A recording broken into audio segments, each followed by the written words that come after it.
kasama mo? Asan yung mga magulang mo? Bakit andito ka? Umiwan na po ako ni Papa eh. Ako na lang po muna mag-aalaga sa kanya hanggang hindi pa natin nahanap yung magulang nito. Kung okay lang sa'yo, magandang idea yan. Hindi kita pababayaan. Ako yung bahala sa'yo. Ako yung mag-asikaso sa'yo araw-araw. Siya, hindi na kita kayang palakihin eh. Kasi yung nanay mo sumama sa ibang lalaki. Dito ka na lang ha. Huwag kang susunod sa akin. Papa!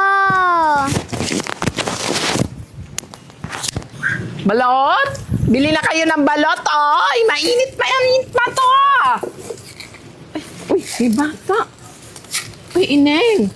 Anong ginagawa mo dito? Ayan no, magagabi na. Naku, alam mo ba, delikado dito. Asan ba yung kasama mo? Asan yung mga magulang mo? Bakit andito ka? Umiwan na po ako ni Papa eh. Ganun ba? O siya, sige. Sumama ka. May aso. Ganito na lang ha.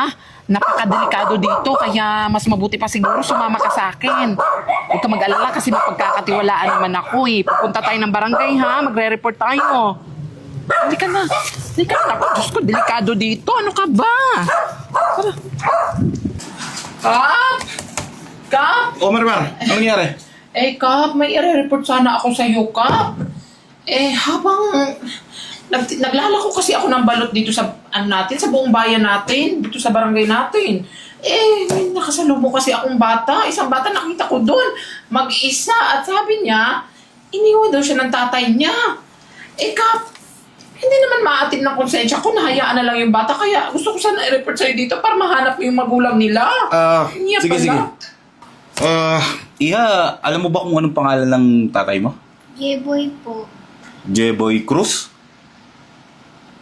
Parang, wait lang ah. Tingnan natin sa record ng barangay.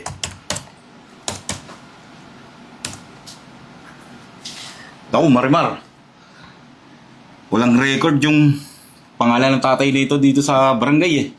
Pero, ang alam ko, taga-kabilang barangay yan. Ay naku, Kap. Paano yan? Paano natin mahanap yung mga magulang nito? Hindi naman pwede, Kap, na hayaan na lang natin to sa labas. Alam mo namang delikado yung panahon ngayon. Paano yan, Marimar? Kasi di naman pwede yan dito sa barangay. Tsaka walang mga kasama dyan. Wala naman si Enzo na 3 araw lagi dito yon. Walang mga kasama yung bata. Ganun po ba, Kap? Paano po yan? Ganito na lang po. Siya, sige. Pansamantala na lang po muna siya sa bahay ko. Ako na lang po muna mag-aalaga sa kanya hanggang hindi pa natin nahanap yung magulang nito. Kung okay lang sa'yo, magandang idea yan para naman hindi mapano tong bata. Tsaka, kaya mo, kakausapin ko yung mga barangay tanod dito, papahanap ko yung tatay niya. Sige, Kap. So, paano po? Mauna na po muna kami. Sige. Tawagan na lang kita pag may balita na kami Saka, Kap, padala lang po ng mga, mga kahit kunting ayuda lang po para sa bata. Oo naman. May assistant naman yung barangay, so tutulungan ka namin dyan. Sige, Kap. Maraming salamat, Kap, ha?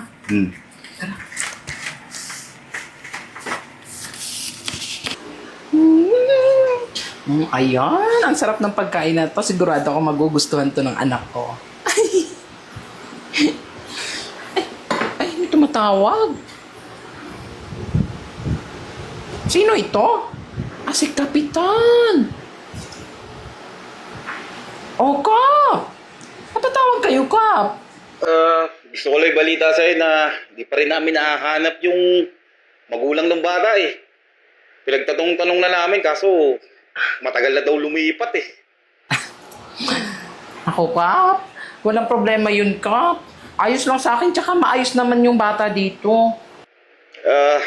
Ganun ba? Buti naman. Basta pag may balita na kami, sabihin ko agad sa'yo. Tsaka, nga pala, may binigay na assistant ang barangay para sa pag-aaral ng bata. Naku, Kap, maraming salamat, Kap, ha? Malaking tulong po yan para sa pag-aaral ng anak ko. Oo naman, tsaka daanan mo na lang dito kapag kailangan mo na. Sige po, Kap. Maraming salamat, Kap.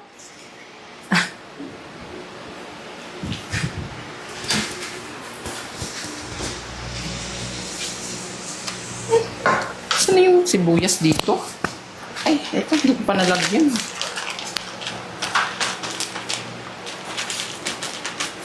Ah, oh, Sia! Anak! Bakit? May kailangan ka ba? Gusto mo ba na ba kumain? Eto, patapos na yung niluluto ko.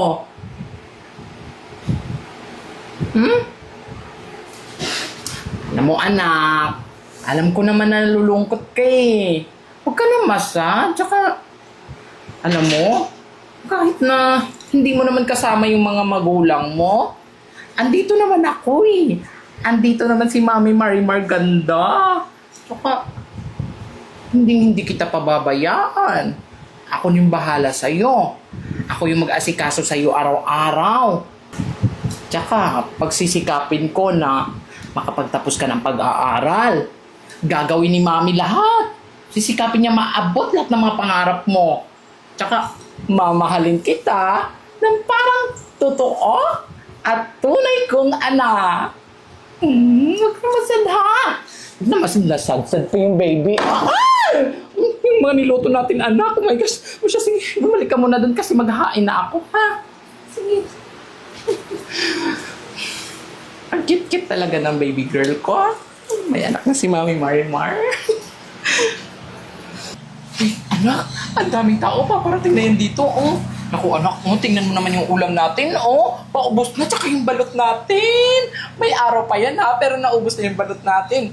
Alam mo, anak, napakaswerte ko talaga sa'yo. Ikaw talaga yung lucky charm ko, no? Ano masasabi mo? Maswerte po ako sa inyo kasi inalagaan niyo po ako. Ay, ano ka ba? Walang ano man yun, no? Tsaka simula ngayon, may ibibigay ko na lahat ng mga pangangailangan mo kasi ayun, oh, lumalakas na yung business natin. So, sandali lang anak ha, naiihi si Mami. Dito ka na lang muna, ikaw na muna magbantay, magsi-CR na ako saglit ha.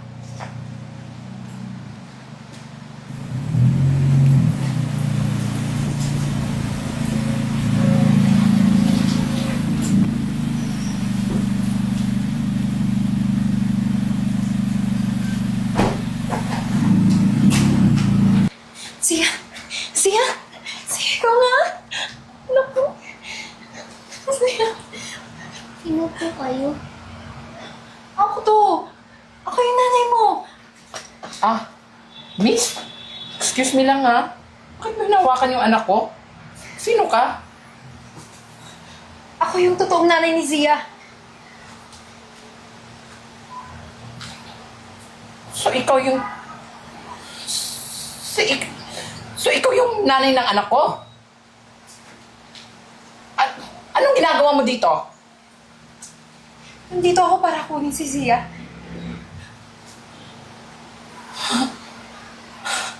Nagpapatawa ka ba? Kapal din talaga ng mukha mo, no? Pagkatapos niyo pinabayaan yung anak niyo, tapos ngayon sasabihin niyo, andito ka para sa anak mo? Di mo maiintindihan. Nilayo si Zia ng tatay niya. Sobrang tagal ko na siyang hinahanap. Alam mo, wala akong pakialam sa mga rason mo. Kasi kung totoong hinahanap niyo yung bata, nung unang araw pa lang na nawala siya, hindi sana, di ba? Nasa'yo na siya. Sinubukan ko naman yung lahat para makita siya eh. Pero ngayon lang ako nagkaroon ng chance. Kung ayaw mo maniwala sa akin, ito.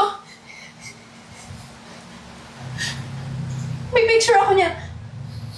Hindi pa ba ito sapat para sa'yo? Hindi.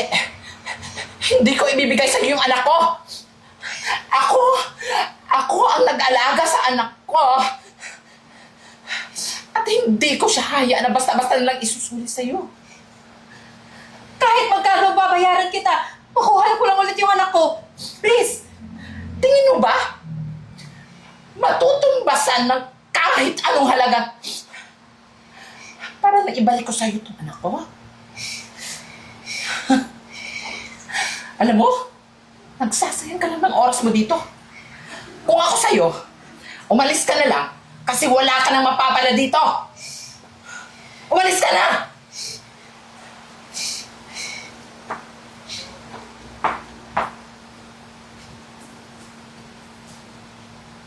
Oh anak, ngayon na naubos na yung mga paninda natin, pupunta tayo ng palengke ha. Antayin lang natin yung mga tricycle dito. Ang tagal lang kasi. Mawalang galang na. Pulis ako. Sir, ano po kailangan nyo? Mabuti pa, sumama ka sa akin sa presinto. Dahil sa kidnapping. Sandali lang po, sir. Wala po akong alam dyan, sir. Saka, ano po yung pinagsasabi ninyong huli nyo po ako? Di ba, di mo anak to? Ma'am. Pasensya ka na ha. Wala akong ibang choice para makuha yung anak ko eh. Sir, tsaka, sandali lang. Kapal naman ang mukha po ninyo.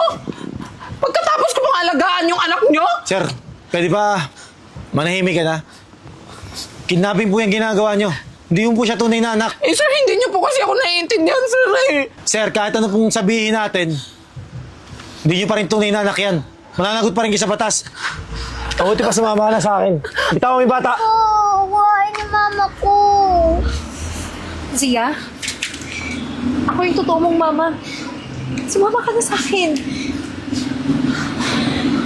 Ma'am. Sir, kung di niyo po bibigay yung bata, mapipilitan po akong daling kayo sa presinto. Anak. Mama, sasama po ako sa inyo. Huwag niyo lang po ipakulong si Mami Marimar. Anak. Sir, okay lang po ba kung kami na lang po mag-usap? Siya, sige. Pero sir, huwag niyo pong tanggang ilayo yung bata. Mapipilitan po talaga namin kayong hanapin. Sige po, pagka may problema dito, tawagan niyo lang po kami. Sige po, salamat. Zia, anak. Sige, kung yan yung gusto mo, hindi ko ipapakulong si Mami Marimar mo. Naiintindihan ko naman yung nararamdaman mo eh. Pati ni Marimar. Salamat nga pala ha sa pag-aalaga mo sa anak ko. Marimar,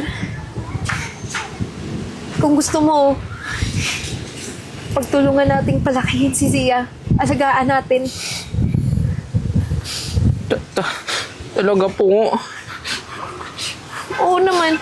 Payag po ako basta hindi lang po ako malayo sa anak ko. Huwag kang mag-alala. Bibigyan kita ng allowance at doon ka na rin titira sa bahay ko. Kasama si Zia. Anak, narinig mo yun? Huwag ka na umiyak kasi nagkakasama pa rin tayo.